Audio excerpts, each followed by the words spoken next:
إن الحمد لله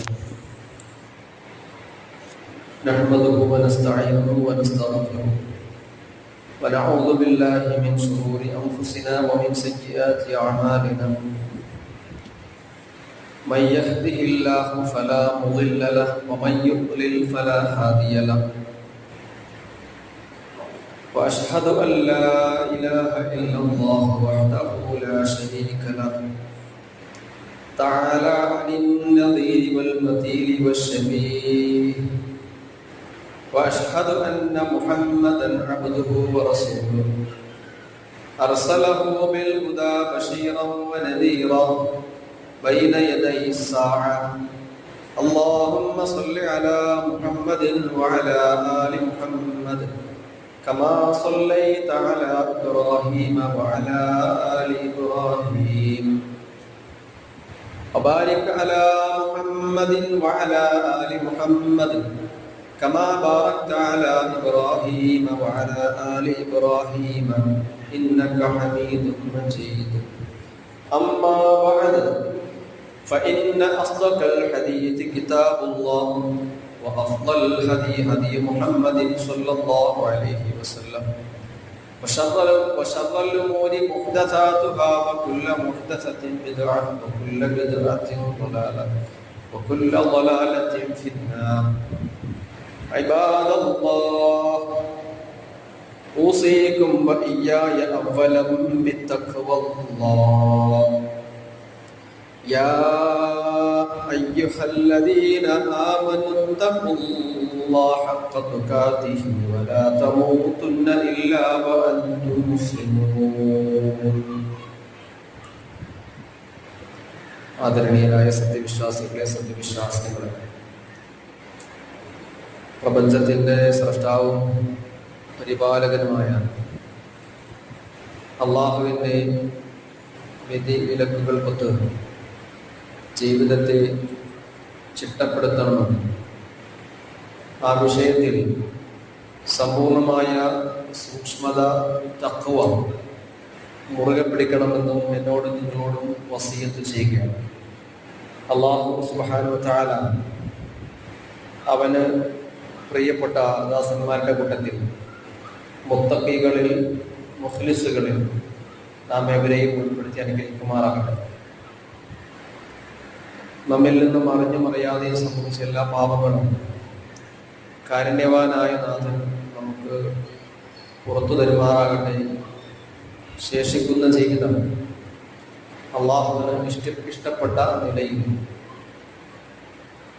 മുന്നോട്ട് കൊണ്ടുപോകുവാൻ അള്ളാഹു തൗഫീഖ് നൽകി അനുഗ്രഹിക്കുകയും ചെയ്യുമാണ്. അള്ളാഹുവിൻ്റെ റസൂൽ സല്ലല്ലാഹു അലൈഹി വസല്ലം ഇസ്ലാമിക പ്രബോധനത്തിനായി നിയോഗിക്കപ്പെട്ട വ്യക്തിത്വമാണ്. റസൂലുള്ളാഹി സ്വല്ലല്ലാഹു അലൈഹി വസല്ലമയുടെ ജീവിതം സമ്പൂർണമായി ഇസ്ലാമിന് സമർപ്പിക്കപ്പെട്ട ജീവിതമായിരുന്നു. മക്ക മുതൽ തുടങ്ങി മദീനയിൽ വരെ നബി സല്ലല്ലാഹു അലൈഹി വസല്ലമിൻ്റെ ദൈനംദിന പ്രവർത്തനങ്ങൾ അതെല്ലാം പ്രബോധനവുമായി ബന്ധപ്പെട്ട് തന്നെയാണ്. അതിനൊടുവിലാണ് മക്ക വിജയം ഉണ്ടാകുന്നത്. മക്ക വിജയത്തിന് ശേഷം ഹിജ്റ 8 മുതൽക്ക് നബി സല്ലല്ലാഹു അലൈഹി വസല്ലമിന് പ്രവർത്തന വിഷയത്തിൽ വലിയൊരു സ്വാതന്ത്ര്യം ലഭിക്കുകയുണ്ടായി. എന്ന് വെച്ചാൽ അതുവരെ ഉണ്ടായിരുന്ന ശത്രുക്കളുടെയൊക്കെ എതിർപ്പൊക്കെ അവസാനിച്ചു. ഇനി എവിടേക്കും ഇസ്ലാമിന്റെ സന്ദേശവുമായിട്ട് ആരെയും പറഞ്ഞയക്കാം എന്ന സ്ഥിതി വന്നു. ചുരുക്കത്തിൽ അറേബ്യൻ ഉപഭൂഖണ്ഡത്തിൽ ഇസ്ലാമിന് മേൽക്കോയ്മ വന്നു എന്നർത്ഥം. ഇസ്ലാം സ്വാഭാവികമായും അന്നത്തെ ഏറ്റവും വലിയ രാഷ്ട്രീയ ശക്തി ആയതോടുകൂടി മദീനയിലെ ഇസ്ലാമിക നഗര രാഷ്ട്രവുമായി സന്ധി ചെയ്യാൻ സംഭാഷണത്തിനായി നിവേദക സംഘങ്ങൾ മദീനയിലേക്ക് ദിനംപ്രതി വരുന്നുണ്ടായി. ആ കൂട്ടത്തിൽ നജ്റാനിൽ നിന്ന്, നജ്റാൻ എന്ന സ്ഥലം മക്കയുടെ തെക്ക് ഭാഗത്തായിട്ട് യമന്റെ സൈഡിലുള്ള സ്ഥലമാണ്. അവിടെ നിന്നുള്ള കുറച്ച് ക്രിസ്ത്യാനികൾ റസൂലുള്ളാഹി സ്വല്ലല്ലാഹു അലൈഹി വസല്ലമയുടെ സമീപത്തേക്ക് വന്നു. ഏറെക്കുറെ 60 പേരുണ്ടായിരുന്നു അവരെന്ന്. ഇവർ കുറച്ച് ദിവസം മദീനയിൽ താമസിച്ചു, റസൂലുമായി സംസാരിക്കാനായിട്ട്, ഇസ്ലാമിനെ കുറിച്ച് ചർച്ച ചെയ്യാൻ വേണ്ടി. ക്രിസ്ത്യാനികൾ എന്നുള്ളത് ലോകത്തെ പ്രബലമായ ഒരു മതത്തിന്റെ അനുയായികളാണ്. നമ്മെ പോലെ തന്നെ വിശ്വാസ പ്രമാണങ്ങളും കർമ്മങ്ങളും മതത്തിന്റെ കൃത്യമായ നിയമവും ചട്ടക്കൂടുകളൊക്കെയുള്ള ഒരു മതമാണ് ക്രിസ്ത്യാനികൾ. റസൂലുള്ളാഹി സ്വല്ലല്ലാഹു അലൈഹി വസല്ലം ഇവരെ ഇസ്ലാമിലേക്ക് ക്ഷണിച്ചു. അവർക്ക് ഖുർആൻ ഓതി കേൾപ്പിച്ചു. റസൂൽ സ്വല്ലല്ലാഹു അലൈഹി വസല്ലമിന്റെ പ്രബോധന ശൈലി തന്നെ ആളുകൾക്ക് ഖുർആൻ കേൾപ്പിക്കുക എന്നുള്ളതാണ്. ഖുർആനിലൂടെയാണ് നബി ആളുകളെ ഇസ്ലാമിലേക്ക് ക്ഷണിക്കുക. തന്റെ വാക്കുകൾക്ക് പകരം നബീന്റെ വാക്ക് തന്നെ ജവാമിഉൽ കലിം, വളരെ സാരസമ്പൂർണമായ വാക്കുകളാണ്, വാചകങ്ങളാണ് റസൂൽ സല്ലല്ലാഹു അലൈഹി വസല്ലം തന്നെ പറയാറുള്ളത്. പക്ഷെ എന്നാലും നബി സല്ലല്ലാഹു അലൈഹി വസല്ലം പ്രബോധനവുമായി ബന്ധപ്പെട്ട് പ്രവർത്തിക്കുമ്പോൾ ഖുർആൻ ഓതി കേൾപ്പിക്കും. ഖുർആനിന് വല്ലാത്തൊരു വശ്യതയുണ്ട്. ഖുർആന് ആളുകളെ വല്ലാതെ ആകർഷിക്കുന്ന ഒരു ശൈലി. പടച്ചതമ്പുരാന്റെ സംസാരമാണല്ലോ, അത് സൃഷ്ടികളെ ആകർഷിക്കാതിരിക്കുകയാണ്. പക്ഷേ നബിയെ സന്ദർശിക്കാനായി വന്ന ഈ നജറാനിലെ ക്രിസ്ത്യാനികൾ റസൂൽ സല്ലല്ലാഹു അലൈഹി വസല്ലമിന്റെ ക്ഷണം സ്വീകരിക്കാൻ തയ്യാറായില്ല. അവർ വിസമ്മതിച്ച് മാറി നിന്നു. എന്ന് മാത്രമല്ല, ഈസാ അലൈഹി സ്വലാത്തു വസ്സലാമിന്റെ വിഷയത്തിൽ തർക്കമായി. ഈസാ നബി അലൈഹി സ്വലാത്തു വസ്സലാം നമ്മളെ സംബന്ധിച്ച് നബിയാണ്, അവർക്ക് ഈസ ദൈവമാണ്. നബി സല്ലല്ലാഹു അലൈഹി വസല്ലമിന്റെ കാലഘട്ടത്തിൽ ഉണ്ടായിരുന്ന ക്രിസ്ത്യാനികൾ തന്നെ ഈസാ അലൈഹി സ്വലാത്തു വസ്സലാമിനെ ദൈവം എന്ന നിലയ്ക്ക് മനസ്സിലാക്കിയ ആൾക്കാരാണ്. നമ്മളൊക്കെ ചില ആളുകൾക്ക് വിചാരിച്ച പോലെ ഈസ നബിയെ പ്രവാചകനായിട്ടല്ല ആ കാലഘട്ടത്തിൽ തന്നെ ആളുകൾ മനസ്സിലാക്കിയിരുന്നത്. ക്രിസ്ത്യാനികളെ സംബന്ധിച്ച് ക്രിസ്ത്യാനി കർത്താവാണ്, യഹോവ എന്ന കർത്താവിനെ പോലെ കർത്താവാണ് ഈസായും ഉള്ളത്. ഇതോടുകൂടി നബി സല്ലല്ലാഹു അലൈഹി വസല്ലം ഇവരെ മുബാഹലക്ക് ക്ഷണിച്ചു. മുബാഹല എന്ന സംഗതി ഹിജ്റ 24-ന്, ദുൽഹിജ്ജ് 24-ന്, ഹിജ്റായിട്ട് ദുൽഹിജ്ജ് 24-ന് സംഭവിക്കാതെ പോയ ഒരു സംഭവമാണ് മുബാഹല. വാക്ക് നിങ്ങളൊരു പക്ഷേ ആദ്യമായി കേൾക്കുന്നതായിരിക്കും, മുബാഹല എന്ന വാക്ക്. മുബാഹല എന്ന വാക്കിന്റെ അർത്ഥം പരസ്പരം ശാപപ്രാർത്ഥന നടത്തുക എന്നുള്ളതാണ്. പരസ്പരം ശാപപ്രാർത്ഥന നടത്തും. മുസ്ലിങ്ങളും ഞങ്ങള് തെറ്റിന്റെ ആളുകളാണെങ്കിൽ, അല്ലെ, ഞാൻ കളവ് പറയുന്നവർക്ക് അല്ലാഹു ലഅനത്തുല്ലാഹി അലൽ കാദിബി, രണ്ടു കൂട്ടർ തർക്കം നടത്തുമ്പോ, സംവാദം നടത്തുമ്പോ ഒരു പക്ഷേ സത്യത്തിന്റെ വശത്തുണ്ടാവുള്ളൂ, മറുപക്ഷം അസത്യത്തിന്റെ വശത്തായിരിക്കും. അപ്പൊ കാര്യങ്ങൾ അങ്ങോട്ടും ഇങ്ങോട്ടും സംസാരിച്ച് ക്ലിയർ ആയി കഴിഞ്ഞാൽ ഏതാണോ സത്യം അത് സ്വീകരിക്കുക. ഇതാണ് ഈ സംസാരത്തിന്റെ ഉദ്ദേശം. എല്ലാ സംവാദത്തിന്റെ അടിസ്ഥാനം നേര് കണ്ടെത്തുക എന്നുള്ളതാണ്. പക്ഷെ നേര് അറിഞ്ഞിട്ടും നേര് കണ്ടെത്താതിരിക്കുമ്പോൾ, നേര് ഉൾക്കൊള്ളാൻ പറ്റാതാകുമ്പോഴത്തേക്കും, ഈ നബി സല്ലല്ലാഹു അലൈഹി വസല്ലം ഈ ക്രിസ്ത്യാനികളും തമ്മിലുള്ള ഈ സംസാരത്തിൽ കാര്യങ്ങളൊക്കെ എല്ലാവർക്കും മറ്റു വ്യക്തമായി. പക്ഷെ എന്നിട്ടും ഇവര് ഈസ തന്നെയാണ് ദൈവം എന്ന ഉറച്ച കാഴ്ചപ്പാടിൽ ഇങ്ങനെ പിടിച്ചു നിന്നപ്പോൾ നബി സല്ലല്ലാഹു അലൈഹി വസല്ലം അവരോട് നമുക്കൊന്ന് മുബാഹല നടത്താം, പരസ്പരം ആരാണോ തെറ്റിന്റെ ആൾക്കാർ നശിച്ചു പോട്ടെ എന്നും പറഞ്ഞ് പ്രാർത്ഥിക്കാന്നാണ്. അങ്ങനെ പ്രാർത്ഥിക്കാൻ വേണ്ടി അങ്ങനെ കരാറൊക്കെയായി. പക്ഷെ നേരം വെളുക്കുമ്പോൾ ഇവർ സ്ഥലം കാലിയാക്കി. അതുകൊണ്ട് പറഞ്ഞ് നടക്കാതെ പോയ ഒരു മഹാസംഭവം എന്നുള്ളത് ലോക ചരിത്രത്തിൽ രേഖപ്പെടുത്തപ്പെടേണ്ടിയിരുന്ന മുബാഹല എന്ന ഒരു വലിയ സംഭവം പ്രോഗ്രാം ചാർട്ട് ചെയ്തതിനു ശേഷം മറുപക്ഷം പിന്മാറിയതിന്റെ പേരിൽ ഈ പരിപാടി നടന്നില്ല. ഇത് നമുക്ക് ഹദീസ് ഗ്രന്ഥങ്ങളിൽ വായിക്കാൻ കഴിയുന്നുണ്ട്. വെറും ഒരു ചരിത്രത്തിൽ എഴുതി വെച്ച ഒരു കഥയല്ല. സ്വഹീഹ് ബുഖാരിയിൽ അടക്കം അതുകൊണ്ട് കൃത്യമായി തന്നെ ആ വിഷയം വരും. ഹുദൈഫ റളിയല്ലാഹു തആല ഈ വിഷയം അനുസ്മരിക്കുന്നുണ്ട്. ഹുദൈഫ റളിയല്ലാഹു അൻഹു പറയുന്നു, റസൂലുള്ളാഹി സ്വല്ലല്ലാഹു അലൈഹി വസല്ലമിന്റെ അടുക്കൽ ഈ നജ്റാൻ ക്രിസ്ത്യാനികൾ എന്ന് പറയുമ്പോഴത്തേക്കും ആ നാട്ടിലുണ്ടായിരുന്ന കുറച്ച് ക്രിസ്ത്യാനികൾ വണ്ടി വിളിച്ച് മദീനയിലേക്ക് വന്നു എന്നല്ല അതിന്റെ അർത്ഥം. മറിച്ച് അവർ നേതൃത്വത്തോടൊപ്പം അവിടെ എത്തിയത്. ഈ 60 പേരെ നയിച്ചു കൊണ്ടുവന്നത് അവരുടെ ബിഷപ്പാണ്. അന്നത്തെ അവിടുത്തെ ബിഷപ്പാണ് ഇവർ നയിച്ചു കൊണ്ടുവന്നത്. ഇത് ഈ ബിഷപ്പ് തന്നെ നബിയോട് സംസാരിക്കാനായി 2 ആളുകളെ പ്രത്യേകം ചുമതലപ്പെടുത്തി. അവരുടെ ഔദ്യോഗിക സംഭാഷണമാണ്. റസൂൽ സല്ലല്ലാഹു അലൈഹി വസല്ലം മതനേതാവ് എന്നുള്ള നിലക്കല്ല ഈ സംഗതി മനസ്സിലാക്കേണ്ടത്. ഞാൻ അതുകൊണ്ടാണ് ആദ്യം പറഞ്ഞത്, മദീന അറേബ്യയിലെ ഒരു ചോദ്യം ചെയ്യപ്പെടാനാവാത്ത ഒരു രാഷ്ട്രീയ ശക്തിയായി, ഒരു രാഷ്ട്രമായി വളർന്നു കഴിഞ്ഞതിന് രാഷ്ട്ര നേതാവിനോട് സംസാരിക്കാനായി ഇവർ വന്നത്. മദീന എന്ന നഗര രാഷ്ട്രത്തിന്റെ തലവനോട് സംസാരിക്കാനായി ഇവർ വന്നത്. അതുകൊണ്ട് ഔദ്യോഗിക സ്വഭാവത്തിലാണ് ഈ സംസാരം. അപ്പൊ ബിഷപ്പ് മുമ്പോട്ട് വരുന്നു, തനിക്ക് വേണ്ടി സംസാരിക്കാനായി 2 ആളുകളെ മുമ്പോട്ട് വെക്കുന്നു. അപ്പൊ റസൂൽ സല്ലല്ലാഹു അലൈഹി വസല്ലം ഇവരോടൊന്ന് സംസാരിച്ചു കഴിഞ്ഞാൽ നമുക്ക് പരസ്പരം ശാപപ്രാർത്ഥന നടത്താമെന്ന് പറഞ്ഞു. ശാപപ്രാർത്ഥന നടത്താന്ന് പറഞ്ഞപ്പോഴത്തേക്കും നബിയോട് സംസാരിക്കാനായി ഏൽപ്പിക്കപ്പെട്ടിരുന്ന ഈ 2 ആളിൽ ഒരാൾ പറഞ്ഞു, അത് വേണ്ട കേട്ടോ, ആ പണി ശരിയാവില്ല. കൂട്ടുകാരൻ മറ്റേയാളോട് പറയാണ്, അത് വേണ്ട, പടച്ചവനാണ് ഈ പറഞ്ഞ മനുഷ്യൻ നബിയാണെങ്കിൽ, നബി സല്ലല്ലാഹു അലൈഹി വസല്ലം ഒരു നബീനെ ഉൾക്കൊണ്ടിട്ടില്ല. നബിയെ ഒരു രാഷ്ട്രത്തിന്റെ ഭരണാധികാരി എന്നുള്ള നിലക്ക് മാത്രമാണ് ഈ സംസാരം, പ്രവാചകൻ എന്നുള്ള ഉൾക്കൊണ്ടിട്ടില്ല. അപ്പൊ ഇയാള് പറയാണ്, തന്റെ കൂട്ടുകാരോട് പറയാണ്, ഇയാളങ്ങ് നബിയാണെങ്കിൽ പിന്നെ ഒരു കാലത്ത് നമുക്ക് ജയിക്കാൻ കഴിയില്ല, നമ്മളെന്നല്ല നമുക്ക് ശേഷം വരുന്നവരും പരാജയപ്പെട്ടു പോകും. കാരണം നബി നടത്തുന്ന ശാപപ്രാർത്ഥന ആണല്ലോ, അവരെ നശിപ്പിക്കണേന്ന് പറഞ്ഞിട്ട്, അസത്യത്തിന്റെ ആളുകൾ നശിപ്പിക്കണേന്ന് പറഞ്ഞിട്ട് ഒരു നബിമാരെ ഇവർക്കറിയാം. അള്ളാഹു സുബ്ഹാനഹു വ തആല ആദം അലൈഹി സ്വലാത്തു വസ്സലാം മുതൽ പ്രവാചകന്മാരെ ഭൂമിയിലേക്ക് 1,00,000 പ്രവാചകന്മാരെ അള്ളാഹു നിയോഗിച്ച് സത്യത്തിന്റെ വഴിയിലേക്ക് ആളുകളെ ക്ഷണിക്കാൻ വേണ്ടിയിട്ടാണ്. പ്രവാചകന്മാരെ അറിയാത്ത ആളുകളല്ല ക്രിസ്ത്യാനികൾ. നമ്മൾ ഏതൊക്കെ പ്രവാചകന്മാരെ വിശ്വസിക്കുന്നുണ്ടോ ആ പ്രവാചകന്മാർക്ക് ഇവർക്കും പ്രവാചകന്മാർ തന്നെയാണ്, ജൂതന്മാർക്കും അവരൊക്കെ പ്രവാചകന്മാർ തന്നെയാണ്. ചില ആൾക്കാരെ പിടിച്ച് ദൈവങ്ങളാക്കിയത് മാത്രമേ ഉള്ളൂ. അപ്പൊ ഇവര് പറഞ്ഞത് യഥാർത്ഥത്തിലുള്ള പ്രവാചകനാണ് ഈ നബി എങ്കിൽ ആ നബി നമുക്കെതിരെ നടത്തുന്ന ശാപപ്രാർത്ഥനയുടെ കാരണമായിട്ട് നമ്മൾ മുടിഞ്ഞു പോകും, പിന്നെ ഒരു കാലത്ത് നമുക്ക് രക്ഷപ്പെടാൻ കഴിയില്ല. അതുകൊണ്ടൊരു കാര്യം ചെയ്യാം, ഇവര് നബിയോട് പറയാണ്, നിങ്ങൾക്ക് എന്താ വേണ്ടതെന്ന് വെച്ചാൽ ചോദിച്ചോളൂ, ഞങ്ങളെ തരാം. ശാപപ്രാർത്ഥനയ്ക്ക് പരിപാടിക്കൊന്നുമില്ല, നിങ്ങൾക്ക് എന്താ വേണ്ടതെന്ന് വെച്ചാൽ ഞങ്ങൾ തരാം. പകരം ഒരു കാര്യം കൂടെ ചെയ്യണം, നിങ്ങളുടെ കൂട്ടത്തില് നബി സല്ലല്ലാഹു അലൈഹി വസല്ലം പറയാം, റസൂലേ നബി ഞങ്ങളുടെ കൂടെയുള്ള ഒരാളെ ഞങ്ങളുടെ കൂടെ അയച്ചു തരണം. ഇപ്പൊ ഈ സംസാരമൊക്കെ കഴിഞ്ഞു, ശാപപ്രാർത്ഥനയൊക്കെ തീരുമാനമായി. അപ്പൊ ഇവരിങ്ങനെ ശാപപ്രാർത്ഥനയ്ക്ക് സന്നദ്ധരാവുന്നില്ലാണ്. പകരം ഇവര് പറഞ്ഞു, ഞങ്ങൾ നിങ്ങൾക്ക് വേണ്ടുന്ന സാധനങ്ങൾ എന്താണ് നിങ്ങൾ കപ്പം നിശ്ചയിക്കുകയാണെങ്കിൽ അത് തരാം, ഞങ്ങൾക്ക് പൈസ തരാണെങ്കിൽ അത് തരാം, എന്നാലും ഞങ്ങൾ ഈ പരിപാടിയിൽ നിന്ന് പിന്മാറാണ്. പകരം ഒരാളെ ഞങ്ങളുടെ കൂടെ അയക്കണം, ആ ആള് അങ്ങേയറ്റം സത്യസന്ധനായിരിക്കണം. ഉപാധി ഇതാണ്. റസൂൽ സല്ലല്ലാഹു അലൈഹി വസല്ലം ഇവർക്ക് വിട്ടുകൊടുക്കുന്ന നബിയുടെ അനുയായികൾപ്പെട്ട ഒരാള്, അയാൾ റജുലൻ അമീനൻ വലാ തബഅതു മഅനാ ഇല്ലാ അമീന, വളരെ അസന്നിഗ്ധമായി പ്രഖ്യാപിക്കുകയാണ്, ഉറപ്പായും സത്യസന്ധനായ വിശ്വസ്തനായ ഒരാളെ വേണം ഞങ്ങളോട് വിട്ടുതരാൻ. അങ്ങനെ നബി സല്ലല്ലാഹു അലൈഹി വസല്ലം ഇവരോട് പറഞ്ഞു, ഞാൻ നിങ്ങൾക്ക് യഥാർത്ഥ ഒരു സത്യസന്ധനെ തന്നെ അയച്ചു തരാം.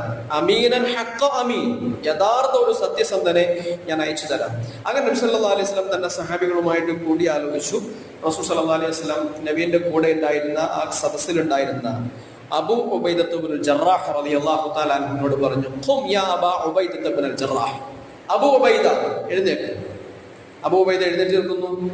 അബൂ ഉബൈദ എഴുന്നേറ്റ് നിന്നപ്പോൾ റസൂൽ സല്ലല്ലാഹു അലൈഹി വസല്ലം പറഞ്ഞു, ഹാദാ അമീനു ഹാദിഹിൽ ഉമ്മ, ഇതാണ് ഈ സമൂഹത്തിലെ വിശ്വസ്തൻ. അന്നാണ് അബൂ ഉബൈദ റളിയല്ലാഹു തആല അൻഹുവിന് ഈ സമൂഹത്തിന്റെ വിശ്വസ്തൻ എന്ന പേര് കിട്ടിയത്. അപ്പൊ അബൂ ഉബൈദ റളിയല്ലാഹു തആല അൻഹുവിനെ റസൂൽ സല്ലല്ലാഹു അലൈഹി വസല്ലം ഇവരുടെ കൂടെ അയച്ചു കൊടുക്കുന്നതാണ്. ഈ സംഭവങ്ങളൊക്കെ വിശുദ്ധ ഖുർആനിലെ സൂറ ആൽ ഇംറാൻ, ഖുർആനിലെ 3-ാമത്തെ അധ്യായമാണ് സൂറത്ത് ആൽ ഇംറാൻ.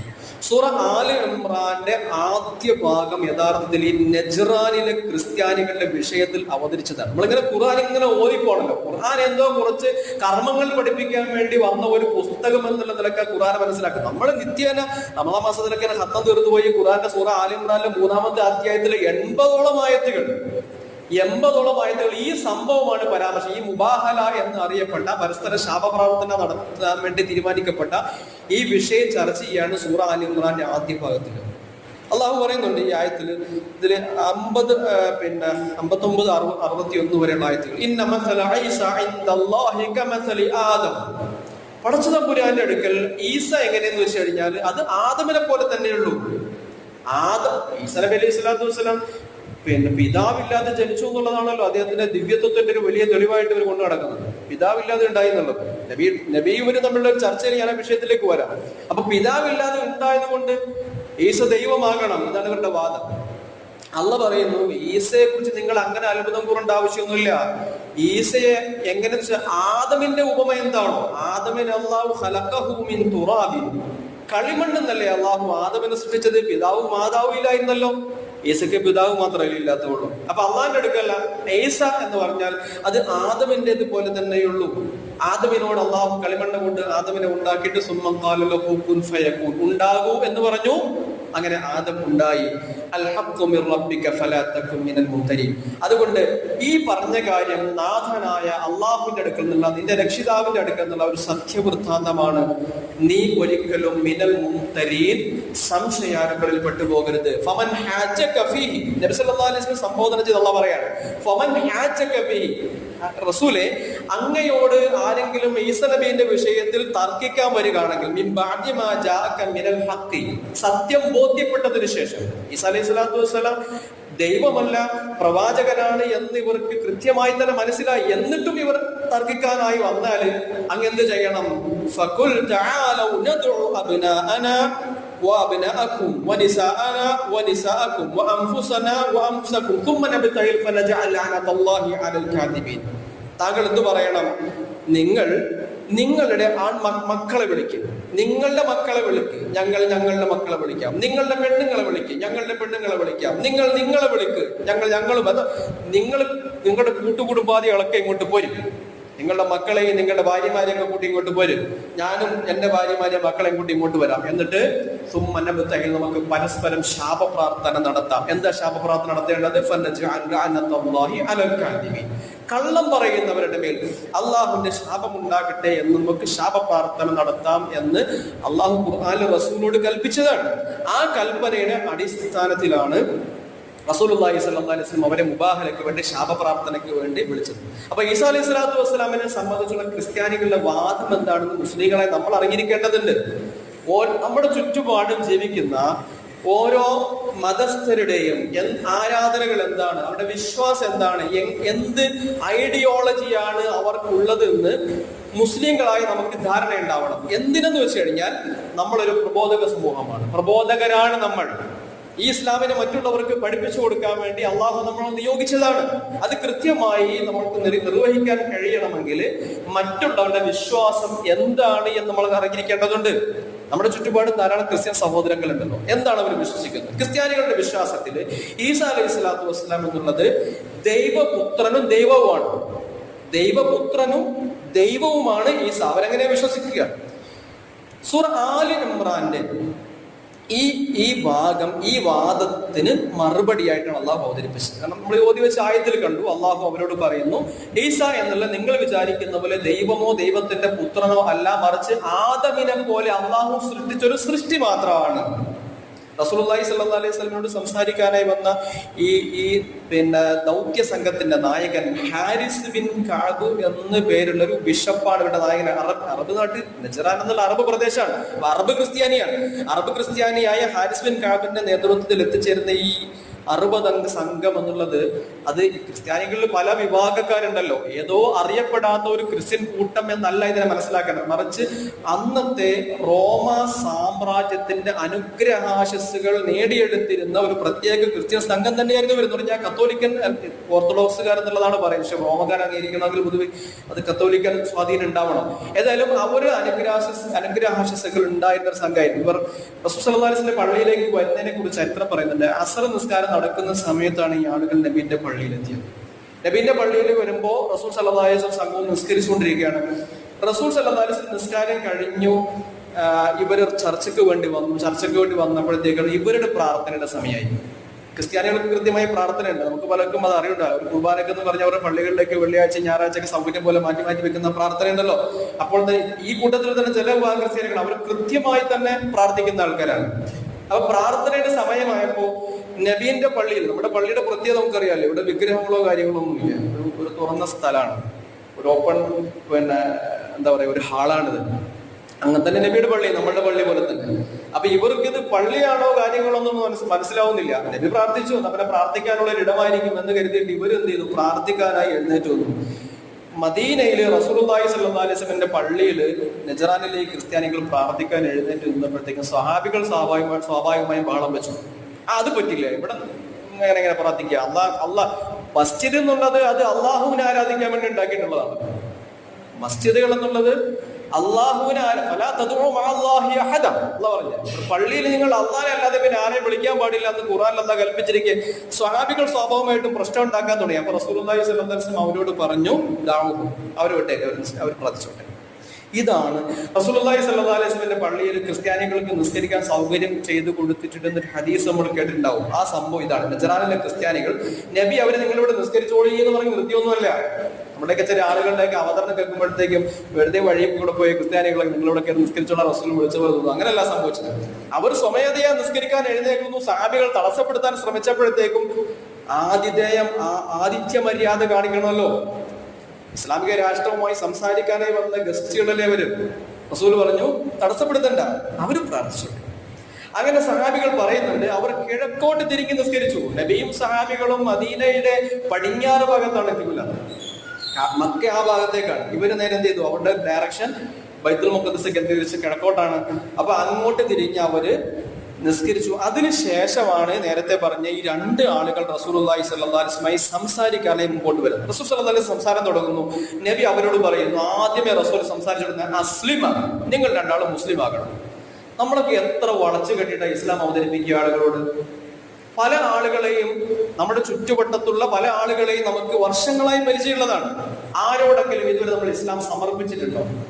നമ്മൾ മുസ്ലിങ്ങളാണെന്ന് അവർക്കറിയാം, നമ്മൾ എന്താണെന്ന് അവർക്കറിയാം, നമ്മുടെ കച്ചവടം എന്താണെന്നറിയാം, വരുമാനം അറിയാം, വീട്ടിൽ എത്ര ആളുണ്ടെന്നറിയാം. ഇത്രയും അടുത്ത പരിചയം ഉണ്ടായിട്ട് പോലും ആരോടെങ്കിലും നിങ്ങൾ മുസ്ലിം ആകുക എന്ന് പറയാൻ നമുക്ക് കഴിഞ്ഞിട്ടുണ്ടോ? നബീന്റെ ആദ്യത്തെ സംസാരം അസ്ലിമ. ഹദീസ് കൃത്യമായി റിപ്പോർട്ട് ചെയ്യപ്പെടുന്നു, അസ്ലിം. ഇത് പറഞ്ഞപ്പോ ഇവര് പറഞ്ഞു, അത് അത് ഞങ്ങൾ മുന്നേ മുസ്ലിങ്ങളല്ലേ, ഇസ്ലാം എന്നുള്ളത് അള്ളാഹു ആദം അലൈഹി സ്വലാത്തു വസ്സലാം മുതൽ സകല പ്രവാചകന്മാർക്കും നൽകിയ ദർശനം എന്നതിന്റെ അടിസ്ഥാനത്തിൽ ഇവർ പറഞ്ഞു, ഞങ്ങൾ മുന്നേ തന്നെ മുസ്ലിം ആണ് നബിയെ എന്ന് പറഞ്ഞു. അപ്പൊ റസൂൽ പറഞ്ഞു, നിങ്ങൾ മുന്നേ മുസ്ലിം ആണ് എന്ന ഈ വാദം കളവാണ്. കദബ്തുമ മനഅകുമാ മിനൽ ഇസ്ലാമി ദുആഉകുമാ ലില്ലാഹി വലദ. നിങ്ങൾ എങ്ങനെ മുസ്ലിങ്ങളാവുക? നിങ്ങൾ ശരിക്കും അള്ളാഹുവിനെ ഒരു പിതാവായിട്ടല്ലേ സങ്കല്പിക്കുന്നത്? നിങ്ങൾ കുരിശിനെ ആരാധിക്കുന്നില്ലേ? നിങ്ങൾ പന്നി മാംസം തിന്നുന്നില്ലേ? അപ്പൊ റസൂൽ സല്ലല്ലാഹു അലൈഹി വസല്ലം അവർ മുസ്ലിങ്ങളാണ് എന്ന് നബിയോട് കള്ളം പറഞ്ഞപ്പോ റസൂൽ തിരുത്താണ്, ഇല്ല, നിങ്ങൾ അള്ളാഹുവിനെ വലതൻ ഒരു പുത്രനായി സങ്കല്പിക്കുന്നു. ഈസ എന്ന പ്രവാചകനെ നിങ്ങൾ ദൈവത്തിന്റെ പുത്രനായി കണ്ട് നിങ്ങൾ ആരാധിക്കുന്നു, നിങ്ങൾ കുരിശിനെ ആരാധിക്കുന്നു, നിങ്ങൾ പന്നി മാംസം തിന്നുന്നു എന്ന് പറഞ്ഞപ്പോഴത്തേക്കും ഇവര് നബിയോട് ചോദിക്കാണ്, ഇല്ലം യകുൻ ഈസ വലദൻ ലില്ലാഹി ഫമൻ അബൂഹു. ഈസക്ക് അച്ഛനില്ലെങ്കിൽ, പിതാവില്ലെങ്കിൽ പിന്നെ ആരാണ് ഈസയുടെ പിതാവ്? നബിയോടുള്ള സംസാരത്തിൽ ഈ ആളുകൾ ചോദിക്കുകയാണ്, മുഹമ്മദേ, ഈസക്ക് പിതാവില്ലെങ്കിൽ, അള്ളാഹു ഈസയുടെ പിതാവല്ലെങ്കിൽ പിന്നെ ആരാണ് ഈസയുടെ പിതാവാവുക? സ്വാഭാവികമായിട്ടും പിന്നെ ഈ വന്ന 60 ആളും ഒന്നിച്ച് പാടാൻ തുടങ്ങിയതാണ്. രണ്ടാളുകളെയാണ് റസൂലുമായി സംസാരിക്കാൻ ഏൽപ്പിച്ചത്. പിന്നെ തർക്കം പരാജയപ്പെടുമ്പോൾ അങ്ങനെ പിന്നെ കൂട്ടബഹളാണല്ലോ ഉണ്ടാകുക. ഇവിടെ കൂട്ടബഹളം ഉണ്ടായി തുടങ്ങിയപ്പോൾ റസൂലുള്ളാഹി സ്വല്ലല്ലാഹു അലൈഹി വസല്ലം വളരെ സുന്ദരമായി അവർക്ക് അവരുടെ ചോദ്യത്തിന് ഉത്തരം കൊടുക്കാൻ, അലസ്തും തഅലമൂന അന്നഹു ലാ യകൂനു വലദൻ ഇല്ലാ വയശ്ബഹു അബാഹു. ശരി, അങ്ങനെയാണ് നിങ്ങളുടെ വാദമെങ്കിൽ ഒരു പുത്രൻ എന്നുള്ളത് പിതാവിനോട് സദൃശ്യം ഉണ്ടാവൂലേ? നബിയുടെ ചോദ്യമാണ്, റസൂലിന്റെ ചോദ്യമാണ്. റസൂൽ യുക്തി വെച്ച് സംസാരിക്കുകയാണ്. ഒരാളുടെ മകൻ എന്ന് പറയുമ്പോഴത്തെ ആ മകന് അവന്റെ പിതാവുമായിട്ട് രൂപസാദൃശ്യം ഉണ്ടാവുമല്ലോ. അപ്പൊ ഇവര് പറഞ്ഞു, ആ രൂപസാദൃശ്യം ഉണ്ടാവും. അങ്ങനെയാണെങ്കിൽ അലസ്തും തഅലമൂന അന്ന റബ്ബന ഖയ്യിമുൻ അലാ കുല്ലി ഷൈഇൻ യഹ്ഫദുഹു വയർസുഖുഹു. ശരി, അങ്ങനെയാണെങ്കിൽ റസൂൽ പറയാണ്, അള്ളാഹു എല്ലാരെയും സംരക്ഷിക്കുകയും എല്ലാവർക്കും ഭക്ഷണം കൊടുക്കുകയും ചെയ്യുന്നവനാണെന്നല്ലേ നിങ്ങൾ അള്ളാഹിനെ കുറിച്ച് വിചാരിക്കുന്നത്? അള്ളാഹല്ലേ എല്ലാരെയും കാക്കുന്നത്, അള്ളാഹല്ലേ എല്ലാവർക്കും ഭക്ഷണം കൊടുക്കുന്നത്? അവര് പറഞ്ഞു, അതെ, അള്ളാഹു ആണ് എല്ലാവർക്കും ഭക്ഷണം കൊടുക്കുന്നത്, എല്ലാരെയും കാക്കുന്നത്. റസൂൽ പിന്നെ ചോദിച്ചു, ഫമൻ യംലികു ഈസ മിൻ ദാലിക ഷൈഅ. അങ്ങനെങ്കിൽ ഈസക്ക് എന്താ ഒന്നും ചെയ്യാൻ പറ്റില്ലേ? ഈസക്ക് എല്ലാവരെയും സംരക്ഷിക്കാൻ പറ്റില്ലേ? ഈസക്ക് എല്ലാവർക്കും ഭക്ഷണം കൊടുക്കാൻ പറ്റില്ലേ? പണ്ട് ഇന്ത്യ രാജ്യത്തിനൊരു വലിയൊരു സംവാദം ഉണ്ടായിരുന്നു. അന്ന് പിന്നെ ഇന്ത്യയിൽ ജീവിച്ചിരുന്നൊരു വലിയ ഇസ്ലാമിക ഒരു പണ്ഡിതൻ, അദ്ദേഹത്തിന്റെ ചോദ്യം ഉണ്ടായിരുന്നു. മുസ്ലിങ്ങളോടുള്ള ചോദ്യമാണ്.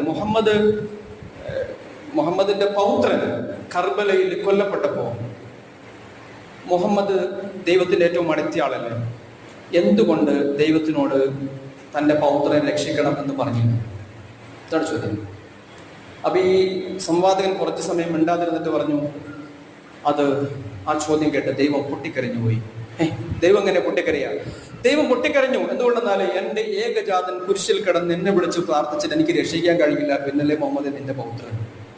സംവാദം പോകുന്ന ശൈലിയാണ്. അപ്പൊ റസൂൽ സല്ലല്ലാഹു അലൈഹി വസല്ലം ഇതേ രീതിയിലുള്ള ചോദിക്കുകയാണ്, അള്ളാഹു എല്ലാം നൽകുന്നവനും എല്ലാം കൊടുക്കുന്നവനുമാണെങ്കിൽ ഈസക്ക് എന്താ അത് കഴിയാത്തത്?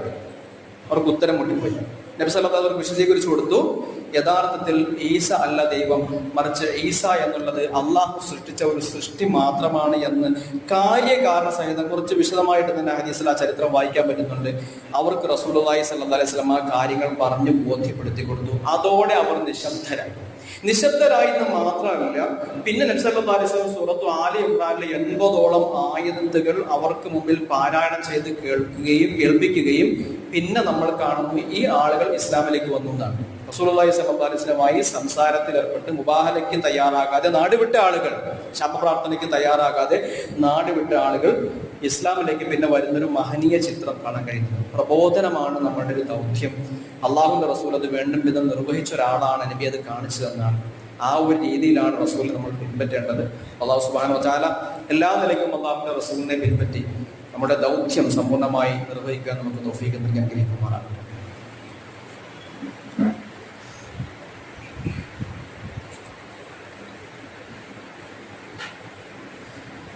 അൽഹംദുലില്ലാഹി റബ്ബിൽ ആലമീൻ. اللهم صل على محمد وعلى ال محمد كما صليت على ابراهيم وعلى ال ابراهيم. بارك على محمد وعلى ال محمد كما باركت على ابراهيم وعلى ال ابراهيم في العالمين انك حميد مجيد. يا ايها الذين امنوا اتقوا الله حق تقاته ولا تموتن الا وانتم مسلمون. ബഹുമാനികളായ സത്യവിശ്വാസികളെ സത്യവിശ്വാസം, അള്ളാഹുവിനെ സൂക്ഷിച്ച് ജീവിക്കുക, ജീവിതത്തിലുടനീളം തഖ്വ മുറുകെ പിടിക്കുക. അല്ലാഹു സുബ്ഹാനഹു വ തആല മുത്തഖികളിലും മുഖ്ലിസുകളിലും ഉൾപ്പെടുത്തി നമ്മെ അനുഗ്രഹിക്കുമാറാകട്ടെ. സൂറത്തുൽ ആലി ഇംറാനിൽ വേദക്കാർ, അതായത് വേദക്കാരിലെ തന്നെ ക്രിസ്ത്യാനികളും മുസ്ലിമീങ്ങളും തമ്മിലുള്ള ചില പ്രധാന ഭിന്നതകൾ ചർച്ച ചെയ്യുന്നു. ഏറെക്കുറെ 10-20ഓളം പോയിന്റുകൾ അല്ലാഹു ആ വിഷയത്തിൽ നമ്മുടെ മുമ്പിൽ സമർപ്പിക്കുന്നു. അതിലൊന്ന്, എല്ലാ വേദക്കാർക്കും സത്യം അറിയാന്നുള്ളതാണ്. വേദക്കാർ ഭിന്നിച്ചത് സത്യം അവർക്ക് വന്നെത്തി കഴിഞ്ഞതിന് ശേഷമാണ്. കണ്ണട ചിരുട്ടാക്കുന്നതാണ് എന്നർത്ഥം, സത്യം അറിയാത്തത് കൊണ്ടല്ല. പിന്നെ മറിയം അലൈഹി സ്വലാത്തു വസ്സലാമിന്റെ ജന്മം മുതൽ തന്നെ അള്ളാഹു ഖുർആനിൽ പരാമർശിക്കുന്നു. യേശുവിന്റെ അമ്മയാണല്ലോ മറിയം. അപ്പൊ ദൈവത്തിന് എങ്ങനെ അമ്മ ഉണ്ടാവുക? അപ്പൊ അതുകൊണ്ട് തന്നെ അള്ളാഹു മറിയം എങ്ങനെയാണ് ജനിച്ചത് എന്ന് മുതൽ തന്നെ ഈ സൂറയിൽ പരാമർശിച്ചു പോകും. എന്ന് മാത്രമല്ല, ദൈവത്തിന് ഒരു അമ്മയുണ്ടെങ്കിൽ ആ അമ്മ സ്വയം പര്യാപ്തതയുള്ളൊന്നാകണമല്ലോ. പക്ഷെ നമ്മൾ കാണുന്നുണ്ട് മറിയം എന്ന റളിയല്ലാഹു തആല അൻഹ, മഹനീയ വ്യക്തിത്വമാണ് മറിയം റളിയല്ലാഹു തആല അൻഹ. നമ്മളുടെ പുകഴ്ത്തി പറഞ്ഞൊരു സ്ത്രീയാണ്. അവരുടെ ചെറുപ്പകാലത്ത് അവരുടെ ലോക്കൽ കസ്റ്റോഡിയനായി വർത്തിച്ചത് സക്കറിയ പ്രവാചകനാണ്, സക്കറിയ നബി അലൈഹി സ്വലാത്തു വസ്സലാമാണ്. പിന്നീട് ഖുർആൻ മറിയം റളിയല്ലാഹു തആല അൻഹയുടെ മഹത്വം വർണ്ണിക്കുന്നുണ്ട്. ഈസാ നബി അലൈഹി സ്വലാത്തു വസ്സലാമിന്റെ ജനനം ഒരു വലിയ സംഭവമായിട്ട് പരാമർശിക്കപ്പെടേണ്ട സംഗതി ആണെങ്കിൽ, ഈസാ അലൈഹി സ്വലാത്തു വസ്സലാമിന്റെ ജനനത്തെ ഖുർആൻ താരതമ്യപ്പെടുത്തിയത് ആദമിന്റെ സൃഷ്ടിയുമായിട്ടാണ്. ആദമിനെ അള്ളാഹു കളിമണ്ണിൽ നിന്ന് സൃഷ്ടിച്ചു എന്ന് പറഞ്ഞാൽ ഉണ്ടാവും എന്ന് പറഞ്ഞ അങ്ങനെ ആദം ഉണ്ടായി. അതേപോലെ തന്നെ പിതാവില്ലാതെ അള്ളാഹു ഉണ്ടാക്കിയതാണ് ആരെ? ഈസാ അലൈഹി സ്വലാത്തു വസ്സലാം. ഈസാ അലൈഹി സ്വലാത്തു വസ്സലാം ജനിക്കുന്നതിന് മുമ്പ് മറ്റൊരു അത്ഭുതം ആ നാട്ടിൽ നടന്നിട്ടുണ്ടായിരുന്നു. അതായത് ഈസ ദൈവമാകാനാണെങ്കിൽ ഈ അത്ഭുതത്തിന്റെ പേരിൽ സക്കരിയ അലൈഹി സ്വലാത്തു വസ്സലാമിനെ ജനിച്ച യഹ്യ എന്ന പ്രവാചകനെ ദൈവമാക്കണം. എന്തുകൊണ്ടെന്നാൽ സക്കരിയ അലൈഹി സ്വലാത്തു വസ്സലാമിന് മകൻ ജനിക്കുന്നത് അദ്ദേഹം പടുവൃദ്ധനായി കഴിഞ്ഞിട്ടാണ്. ഉൽപാദന ശേഷി നശിച്ചുപോയ ഒരു പടുവൃദ്ധനാണ് സക്കരിയ അലൈഹി സ്വലാത്തു വസ്സലാം. അദ്ദേഹത്തിന്റെ ഭാര്യയാവട്ടെ പ്രസവിക്കാൻ സാധിക്കാത്ത മച്ചിയാണ്. ഇങ്ങനത്തെ ഒരാൾക്ക് മക്കൾ ഉണ്ടാകുക എന്നുള്ള സംഭവിയാണ്. ഒരിക്കൽ സക്കരിയ അലൈഹി സ്വലാത്തു വസ്സലാം മറിയമിനെ സന്ദർശിക്കാൻ ചെന്നപ്പോഴത്തേക്കും നാട്ടിൽ ആ സമയത്ത് അവൈലബിൾ അല്ലാത്ത കുറച്ച് ഫ്രൂട്ട്സ് ഇവരുടെ മുമ്പിൽ കണ്ടു. ചോദിക്കുന്നുണ്ട്, അന്നാലക്കിയ മറിയം മഹാദ, മറിയം ഇത് എവിടെ നിന്ന് എനിക്ക് കിട്ടിയതാണ് ചോദിക്കുന്നത്. അപ്പൊ മറിയം പറഞ്ഞത് എനിക്ക് അള്ളാഹ് വന്നാണ്. അപ്പൊ ഈ സക്കരിയ അലൈഹി സ്വലാത്തു വസ്സലാമിന് പ്രതീക്ഷയായി, സീസൺ അല്ലാത്ത സമയത്ത് മറിയമ്മിന് പഴങ്ങൾ കൊടുക്കാൻ അള്ളാഹുവിന് കഴിയുമെങ്കിൽ പ്രസവിക്കാൻ കഴിയാത്ത എൻ്റെ ഭാര്യക്ക് ഉൽപാദനശേഷി നശിച്ച് എനിക്ക് അള്ളാഹ്ക്ക് മകനെ തരാൻ കഴിയില്ലേ? പ്രാർത്ഥിക്കുന്നു ഉടനെ സക്കരിയ അലൈഹി സ്വലാത്തു വസ്സലാം അള്ളാഹുവിനോട്. അള്ളാഹു സക്കരിയ അലൈഹി സ്വലാത്തു വസ്സലാമിന് മകനെ കൊടുക്കാമെന്ന് വാഗ്ദാനം ചെയ്യുന്നു. പടച്ച തമ്പുരാന്റെ ഈ വാഗ്ദാനം പോലും വിശ്വസിക്കാൻ പറ്റുന്ന പരുവത്തിലല്ല അപ്പോൾ സക്കരിയ അലൈഹി സ്വലാത്തു വസ്സലാം. എന്ന് പറഞ്ഞാൽ സക്കരിയാനെ ചോദിക്കുന്നുണ്ട്, എങ്ങനെയാ പടച്ചോനെ എനിക്ക് മകനുണ്ടാവുക? ഞാന് എന്റെ ഭാര്യയാണെങ്കിൽ അങ്ങേയറ്റം ഉൽപാദനശേഷി നഷ്ടപ്പെട്ടു, ഞാനും പടുവൃദ്ധനായി മാറി. അപ്പൊ അള്ളാഹു അദ്ദേഹത്തോട് പറഞ്ഞു, നിനക്ക് ദൃഷ്ടാന്തം ഞാൻ തരാം, നിനക്ക് 3 ദിവസം മിണ്ടാൻ കഴിയില്ല അള്ളാഹിന്റെ ദിക്റല്ലാതെ. ഇങ്ങനെ ദൃഷ്ടാന്തം കാണിച്ചു കൊടുക്കുന്നു. സക്കരിയ അലൈഹി സ്വലാത്തു വസ്സലാം ഉണ്ടാകും. അപ്പം ഈസാ അലൈഹി സ്വലാത്തു വസ്സലാം ജനിക്കുന്നതിന് മുമ്പ് തന്നെ യഥാർത്ഥത്തിൽ ആ നാട്ടുകാരുടെ മുമ്പിൽ അങ്ങേയറ്റം കിളവനായ ഒരു കിളവനും കിളവയ്ക്കും മകനെ ജനിപ്പിച്ച് അള്ളാഹു ആ നാട്ടുകാർക്ക് കാണിച്ചു കൊടുത്തിരുന്നതാണ്. അപ്പം അതുപോലത്തെ ഒരു അത്ഭുതം മാത്രമാണ് ഈസാ അലൈഹി സ്വലാത്തു വസ്സലാം. ഇത് വളരെ കൃത്യമായി തന്നെ അള്ളാഹു സൂറത്ത് ആലി ഇമ്രാനിൽ ഈ സംഭവങ്ങൾ മുഴുവൻ പരാമർശിച്ചത് റസൂലുള്ളാഹി സ്വല്ലല്ലാഹു അലൈഹി വസല്ലം ഈ ക്രിസ്ത്യൻ സഹോദരങ്ങൾക്ക് വായിച്ച് കേൾപ്പിക്കുകയാണ്. നമ്മളുടെ മുമ്പിൽ ഇന്നും ഈ ഖുർആൻ ബാക്കിയുണ്ട്, ക്രിസ്ത്യൻ സഹോദരങ്ങളുണ്ട്. സംസാരിക്കാൻ അവസരം കിട്ടുമ്പോൾ സന്ദർഭത്തിന്റെ ആവശ്യമനുസരിച്ച് ഹിക്മത്തോടുകൂടി ഇത് അവതരിപ്പിക്കുക എന്നുള്ളതും സംസാരിക്കുക എന്നുള്ളതും ആളുകളെ ഇസ്ലാമിലേക്ക് ക്ഷണിക്കുക എന്നുള്ളതും പടച്ച തമ്പുരാൻ നമ്മളിൽ ഏൽപ്പിച്ച ഉത്തരവാദിത്വമാണ്. ഇത് നമ്മൾ നിർവഹിച്ചേ മതിയാകൂ. ഇത് നിർവഹിക്കാതെ നാളെ നമുക്ക് പരലോകത്ത് അള്ളാഹുവിന് മുമ്പിൽ എഴുന്നേറ്റ് നിൽക്കാൻ കഴിയില്ല. അള്ളാഹു സുബ്ഹാനഹു വ തആല പ്രബോധകർ എന്നുള്ള നിലക്ക് നമ്മുടെ ദൗത്യം സമ്പൂർണ്ണമായി നിർവഹിക്കാനുള്ള തൗഫീഖ് നാഥൻ നമുക്ക് നൽകി ലഭിക്കുമാറാകട്ടെ. അള്ളാഹു ഇസ്ലാമിന്റെ ലോകത്ത് മേധാവിത്വം കിട്ടുന്ന നല്ല നാളുകൾ നാഥൻ ഇനിയും നൽകി അനുഗ്രഹിക്കുമാറാകട്ടെ. പ്രച്ചവനെ, മിഡിൽ ഈസ്റ്റ് വലിയ പ്രതിസന്ധിയിലാണ്. നിന്റെ ദീനിന്റെ സഹായികളെ നിനക്കറിയാം. അള്ളാഹുവേ, നീ അവരെ സഹായിക്കണമേ. അള്ളാഹു, നിന്റെ ദീനിൽ നശിപ്പിക്കാനായി കച്ചകെട്ടി ഇറങ്ങിയിരിക്കുന്ന എല്ലാ ശത്രുക്കൾക്കും അള്ളാഹുവേ, നീ അവരെ ഇല്ലാതാക്കണേ. അള്ളാഹുവേ, അവരുടെ കുതന്ത്രങ്ങളെ പരാജയപ്പെടുത്തണേ. നാഥ, ഇന്ത്യ രാജ്യത്തെ മുസ്ലിങ്ങളുടെ സ്ഥിതി അള്ളാഹുവേ നീ മെച്ചപ്പെടുത്തി അനുഗ്രഹിക്കണമേ. അള്ളാഹുവേ, اللهم اغفر للمؤمنين والمؤمنات والمسلمين والمسلمات الأحياء منهم والأموات إنك مجيب الدعوات يا قاضي الحاجات. اللهم أعز الإسلام والمسلمين وأذل الشرك والمشركين. اللهم إنا نعوذ بك من فتنة القبر ومن عذاب القبر ومن عذاب النار ونسألك الفردوس الأعلى. ربنا آتنا في الدنيا حسنة وفي الآخرة حسنة وقنا عذاب النار. ربنا تقبل منا إنك أنت السميع العليم وتب علينا إنك أنت التواب الرحيم. وصلى اللهم وسلم على محمد وآله وصحبه أجمعين والحمد لله رب العالمين. أقم الصلاة.